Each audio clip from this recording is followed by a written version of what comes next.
3.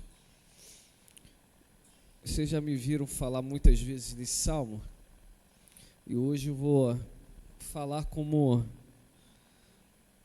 um texto para expressar minha gratidão. Salmos 103, versos de número 1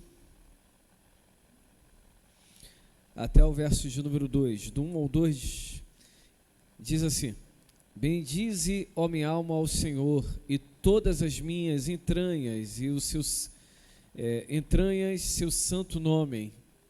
Coloca na versão Almeida atualizada, nova versão Almeida atualizada, por favor. Ficou muito boa essa versão, King James.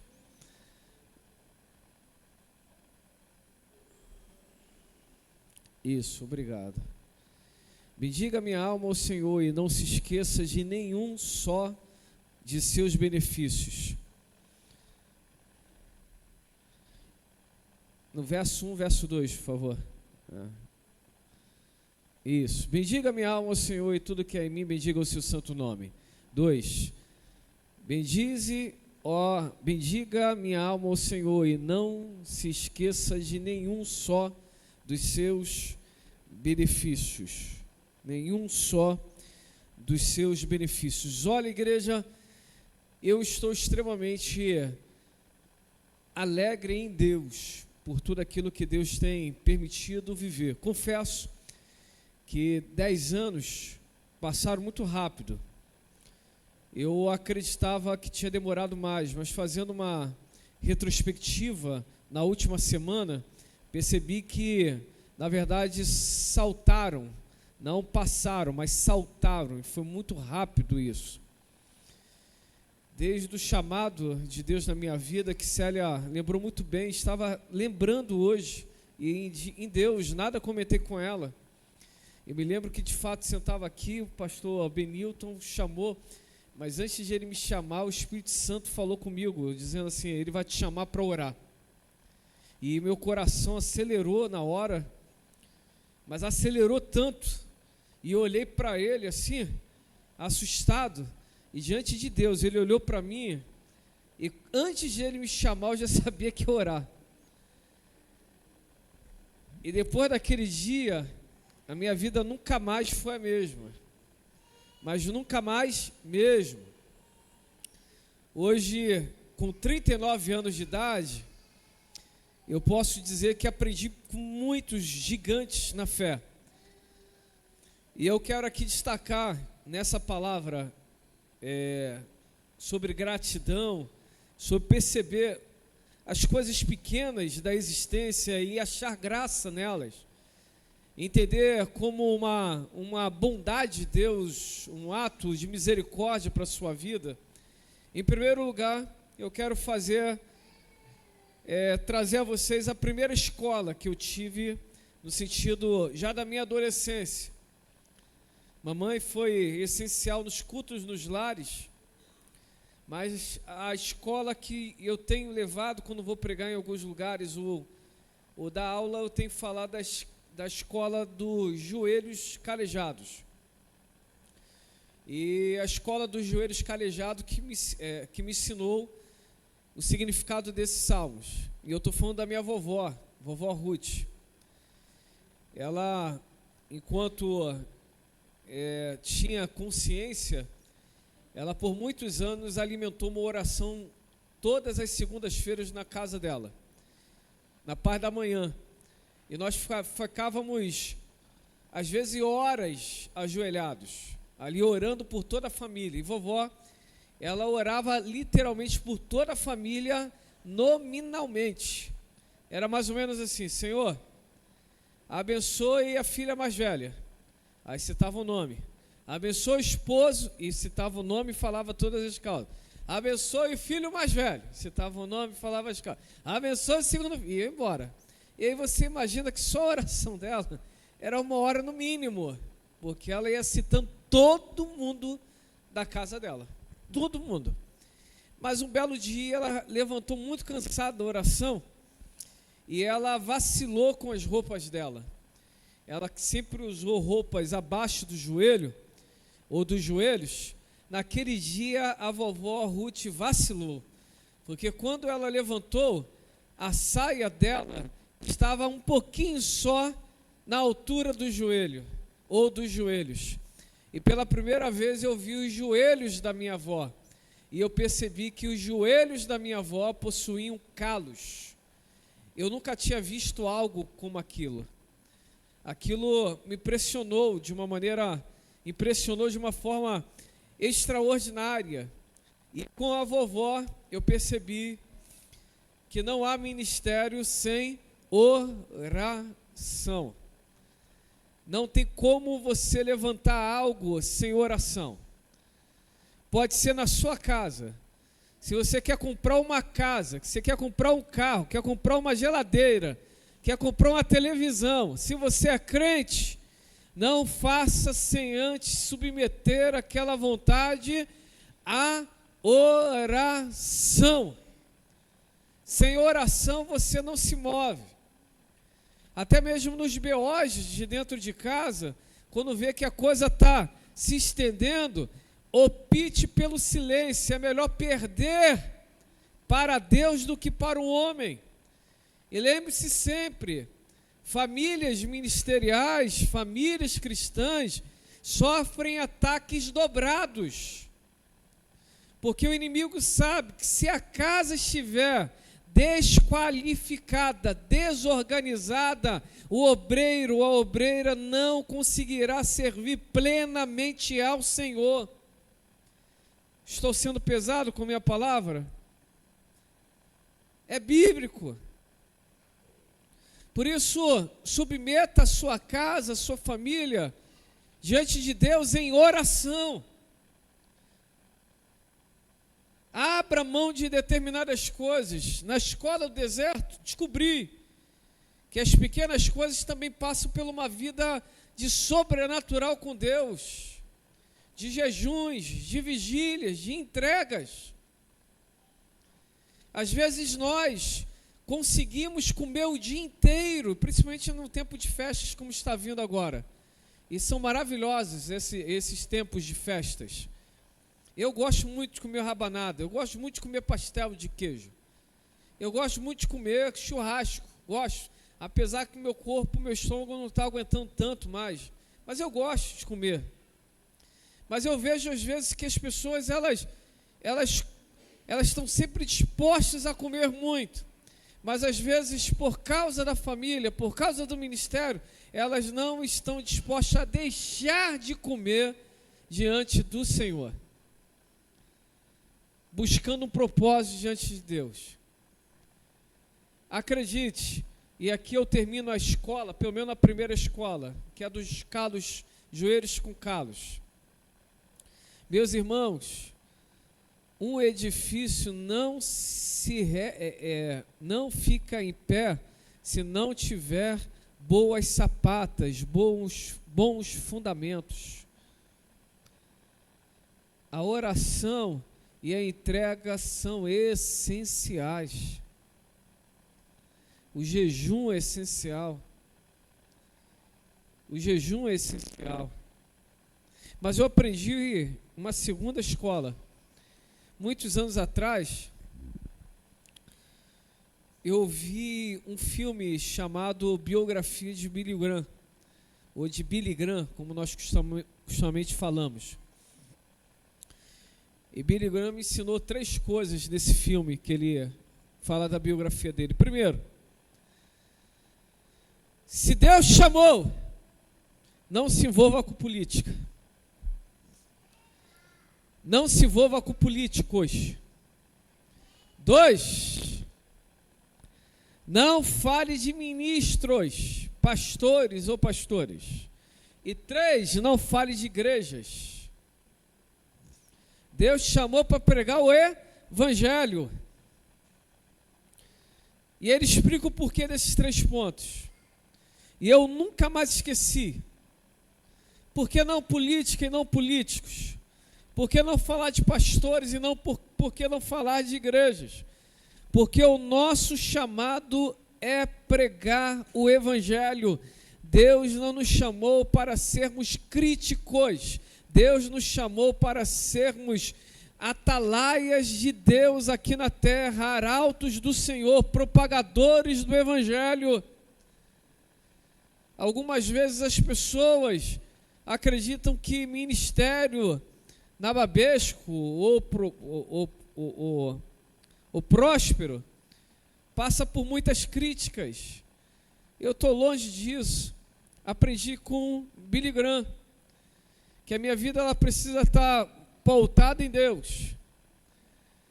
Ela precisa estar alinhada com Deus. E se eu preciso pregar o Evangelho, eu tenho que conhecer o Evangelho. Logo, a palavra ela é fundamental. Não tem jeito. A palavra ela é fundamental. Não tem como, meus irmãos. Em 10 anos, eu nunca pensei em desistir de ser pastor diante do Deus vivo. Mas já foram tantos desertos, meu Pai do céu. Mas sabe o que nos alimenta no deserto? É a palavra de Deus. Porque tem dias que a nossa alma é tomada por sensações muito ruins. Que nós somos humanos. Mas quando nós olhamos para o Senhor, é a palavra que nos mantém de pé. Por isso, a palavra ela não é uma escolha, a palavra ela é essencial, ela é inegociável. É inegociável. Billy Graham pregou em quase todas as nações dessa terra. Abriu caminhos extraordinários. Fez alianças extraordinárias. Aprendi também com ele isso. Não seja ciumento com aquilo que Deus te deu, mas zele por ele. Porque um dia você prestará conta daquilo que Deus te confiou. Se Deus confiou a família, você zele por ela. Se Deus confiou a sua empresa, zele por ela. Se Deus confiou algum ministério, ei, meus irmãos, zele por ele. Se Deus deu na sua mão, leve. Às vezes é chorando e andando, mas leve. Eu gosto de pontuar para algumas pessoas que às vezes vêm conversar, quem te chamou? Porque se você tem convicção que foi Deus que te chamou, Ele já sabia que você passaria por tempestades, e essas tempestades seriam necessárias para que você pudesse do outro lado ver coisas extraordinárias da parte de Deus.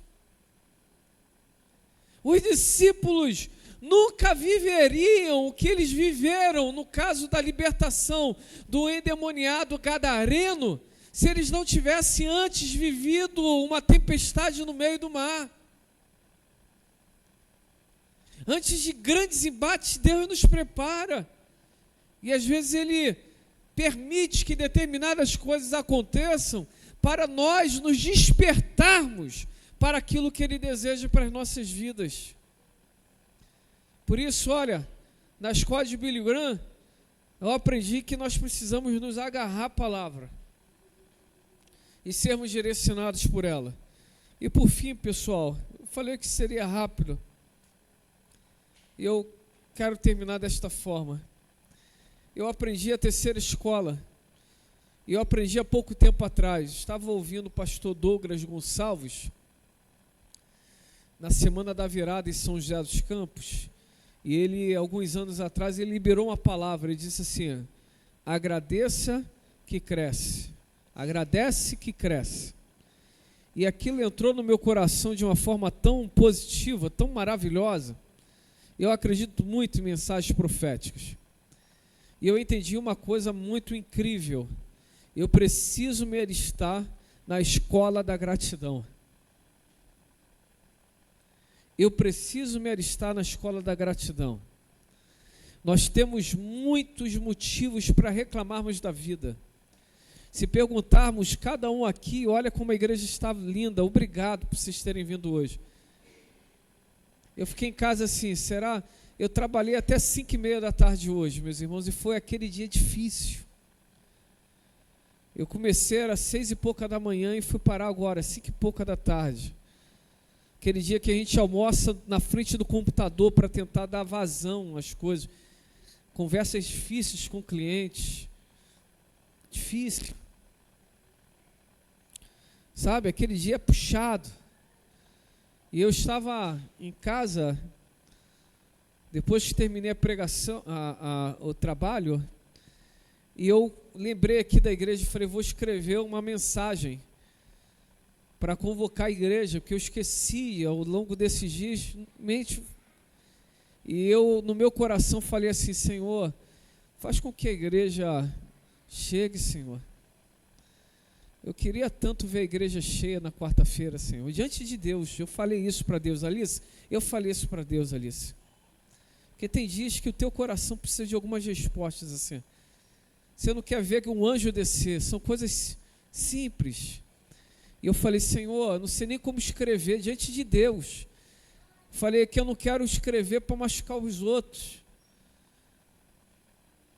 Não adianta machucar, não adianta cobrar, Senhor, mas eu queria tanto a igreja presente. Diante de Deus, escrevendo a mensagem, passaram tantas coisas na minha mente. E eu submeti tudo aquilo ao senhorio de Cristo e falei, Senhor, quem me chamou foi o Senhor. Se aparecerem lá 2, vai ter o culto em gratidão ao Senhor, a si mesmo. E eu te louvo, porque foi o Senhor que me chamou pelo nome. Então, independente da quantidade de pessoas, Senhor, eu vou te louvar da mesma forma. E eu confesso que desliguei o celular depois disso, porque eu não queria saber quem ia mandar mensagem, deixar de mandar mensagem. Eu desliguei o celular e falei, Senhor, pronto, agora é a tua obra. Chego aqui, a igreja é tão bonita. Então, nosso Deus tem a forma de falar aos nossos corações, e Ele fala sempre. Mas nesse caminho da escola da gratidão, eu tenho aprendido a valorizar cada irmãozinho, cada irmãzinha. O ministério é muito difícil, mas ele se torna muito possível quando temos pessoas maravilhosas ao nosso lado. E sinceramente, eu tenho que agradecer muito a Deus. No último sábado, dia 7, nós tivemos o passeio daqueles líderes e voluntários aqui na igreja. E nós tínhamos mais de 60 pessoas que trabalham aqui nessa casa de oração, que se entregam, que se dedicam. Meus irmãos, pastor Carlito Paz um dia me ensinou, ninguém faz nada grande sozinho, e se fez porque ele não é grande, é egoísta. Só o egoísta acha que sabe tudo. O homem humilde, a mulher humilde, percebe que Deus também abençoa outras pessoas, com visões, com iluminações. Quantas coisas nessa casa aqui, que eu orei, Deus me deu a visão, e eu não dava para fazer, e do nada alguém se levanta dizendo assim, no meu coração brotou, eu posso fazer desse jeito? Aí na mesma hora, quem já conversou comigo sabe que a minha resposta é sempre essa, vá lá, Deus falou contigo, pode fazer. Mas sempre nosso Deus, é um Deus perfeito. Quantas coisas Deus colocou no meu coração há 10 anos. Ele colocou no meu coração, mas Ele não me deu a capacidade para fazer. Ele ungiu outro para fazer o que Ele me colocou no meu coração há 10 anos, para Ele me mostrar que ministério não se faz com 2 mãos, é feito com muitas mãos. Quantas coisas Deus deu de visão, de orientação, de palavras diretas, proféticas, e depois de um tempo pessoas se levantaram para desenvolver algo, e eu vi claramente ali que era a mão de Deus. É impossível desenvolver qualquer coisa no modo eu comigo mesmo. Ministério é feito com muitas mãos. Família estabelecida com muitas mãos. É igual casa, quando o marido rivaliza com a esposa rivaliza com o marido. É reino dividido. Igreja é a mesma coisa assim. Deus nos chamou, não nos chamou para rivalizar, mas para nos unirmos. E olha, meus irmãos e minhas irmãs, nessa escola de gratidão, eu aprendi a não ser pai de nada. Todos os projetos, eu conversei já isso com o Ferraz, com o Cavoli também. O projeto, pastor, você fez que nada. Deus só mostrou. A fonte foi Ele, sempre foi Ele. Pai do projeto é Ele. A gente só executa. E a glória é dele, filho. Aleluia! A glória é dele. Mas quando nós trazemos para nós mesmos, nós atrapalhamos o mover de Deus. E Deus fala assim: você quer fazer do teu jeito? Vai ter que ficar dando voltinha no deserto um pouco mais. Estou tentando te ajudar, você não está acreditando? E aqui eu concluo essa palavra aqui. Me desculpa, eu já estou há 15 minutos falando com vocês. Mas eu preciso concluir desse jeito. Eu aprendi nesses 10 anos, meus irmãos,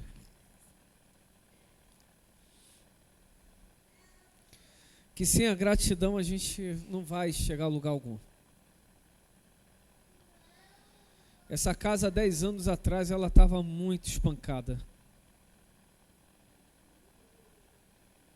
E há 10 anos depois, graças a Deus, ela está restaurada para a glória do nome do Senhor. E não tem a ver com o caso do pastor Diego. Eu tenho certeza que só foi um instrumento. E que pode ser que daqui a pouco chegue meu teto. E daqui a pouco Deus vai levantar um outro líder para levar essa casa para lugares ainda mais altos.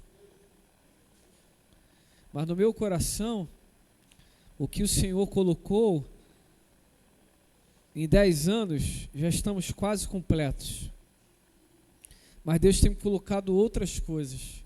E uma delas é: Jardim Meriti não pode ser igreja de bairro. Jardim Meriti precisa romper barreiras. E passa pelo caminho da cultura. O bairro é a nossa Judéia. Tem Jerusalém, Judéia e Samaria. O bairro é a nossa Jerusalém. Nós precisamos alcançar a Judéia e Samaria e até os confins da terra. Isso não é ter uma visão nababesca, é apenas ser crente e entender qual é o evangelho da graça de Deus. Eu enxergo os próximos 10 anos da PIB no Jardim Meriti como algo disruptor. Nós precisamos deixar de ser igreja de bairro e rompermos para aquilo que Deus estabeleceu para essa igreja.